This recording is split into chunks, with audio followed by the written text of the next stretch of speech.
So I got this emergency problem. It's late night, 12 o'clock. Most of the stores are closed. I don't know what is open. And I noticed this sink is leaking. Every time you turn the faucet on, it's leaking down the drain. What I have to do is I got to replace this P-trap when the stores open up. Right now, 12 a.m., nothing is open. So only choice I have is to take this P-trap out, or I could just leave it there and try to repair it. But being that it's easy to do, I'm going to go ahead and open this P-trap and clean it good and have a good access to it, so I would be able to put the epoxy in. I'm going to show you this special epoxy that I use on almost any drain issues. It gives you some time, basically. You get to buy some time with it. So when you get a chance, you go to the store and you buy this whole thing. It's a good idea. It's a great idea to replace it. Right now, I don't have the luxury to go and get one. So I'm just going to go use this epoxy, see how it works on this. I've used it in the past in other drains.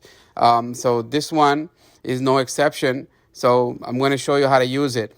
This piece of tool, everyone should have it. If you're a handyman or a homeowner or a superintendent of a building, you got to have this tool or this epoxy, whatever you want to call it. You got to have it in your toolbox. It comes in handy. If you are responding to emergency, I'm sure you have this in your toolbox. Any emergency plumbing, this is it.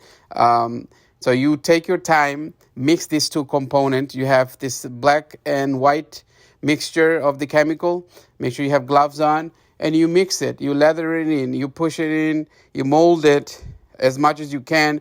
The better the mix, the better it will work on your pipe. Because, you don't want to repeat the job again and again.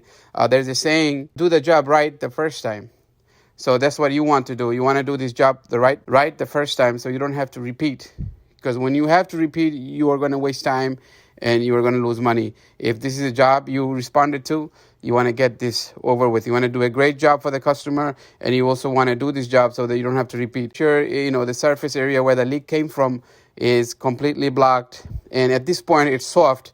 It takes about 20 minutes to cure and harden. Once that happens, the leak will stop. So you put you spread it nicely, and then you leave it alone, because it takes a while for it to harden. So once I'm done playing around with it and trying to make sure everything is good, it covered everywhere, I'm just going to leave it alone for 20 minutes. And minimum 20 minutes. You could leave it for 30 minutes or an hour. It's up to you, but it takes 20 minutes. So after 20 minutes, it looks good. Once I put the trap back, it's time to test to see if it's going to leak again or not. So I let the water run, and look, no drops. That means it worked.